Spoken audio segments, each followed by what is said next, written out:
तर मी यशवंत केलेला. मी आता दादर दादर स्टेशन परिसरात आहे. दादर स्टेशन साधारण केशवसुत ब्रिजच्या म्हणजे कोहिनूर टेक्निकल पासून पुढे झाडा पर्यंत हा जो परिसर आहे हा दादर स्टेशनचा परिसर आहे. आणि त्याच्या समोर ह्या 4 गल्ल्या जातात. या परिसरामध्ये प्रचंड हे दुकानदार, फेरीवाले म्हणा किंवा वाटसरू म्हणा, हे मोठ्या प्रमाणात असा कचरा करतात. इथे फुल मार्केटचा कचरा असतो, इथे दुकानदारांचा कचरा असतो, पुन्हा इथे फेरीवाल्यांचा कचरा असतो. सकाळी बीएमसी ची एक जी टोळी आहे ती सकाळच्या पाळीला येते. ते लोक हे साफ करतात, परंतु इकडे मोठ्या प्रमाणात वर्दळ असते. रेल्वे स्टेशन असल्यामुळे आणि बाजारपेठ असल्यामुळे मोठी वर्दळ असते. त्यामुळे सतत कचरा हा होतच असतो. त्यासाठी हा महानगरपालिकेच्या वतीने 192 वॉर्ड मध्ये हा परिसर येतो माझ्या वॉर्ड मध्ये. तर आम्ही एक योजना, रात्रपाळीची योजना एक प्रायोगिक तत्वावर आता महिनाभर आम्ही करणार आहोत की रात्रीचा सुद्धा कचरा उचलला जावा आणि हा परिसर साफ व्हावा. या उद्देशाने आम्ही हे नवीन हा रात्रपाळीचा स्वच्छतेचा कार्यक्रम आजपासून आम्ही हाती घेतलेला आहे. त्यासाठी आज ही टीम तयार केलेली आहे.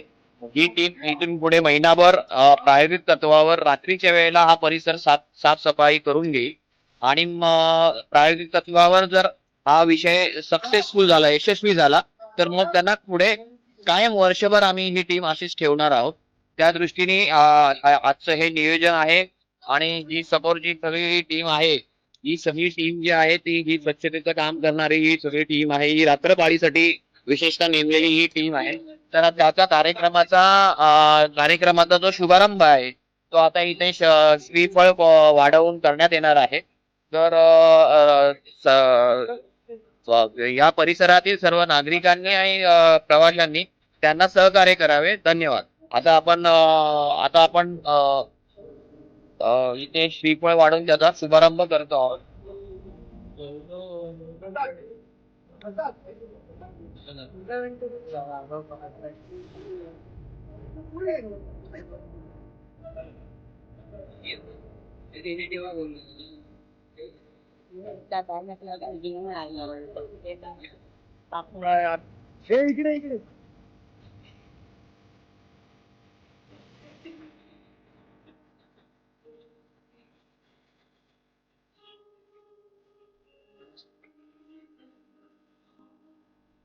हे आज आता आपण हे श्रीफळ वाढवून जो याचा शुभारंभ करतोय, तर मी सगळ्या टीमला माझ्याकडून कळकळीची विनंती आहे. हा 1 महिन्यासाठी प्रायोगिक तत्वावर तर तुम्ही जर चांगला परफॉर्मन्स देऊन एक चांगला परिसर ठेवला तर 1 महिन्याचा मग तो पिरियड आपण वाढवू शकतो.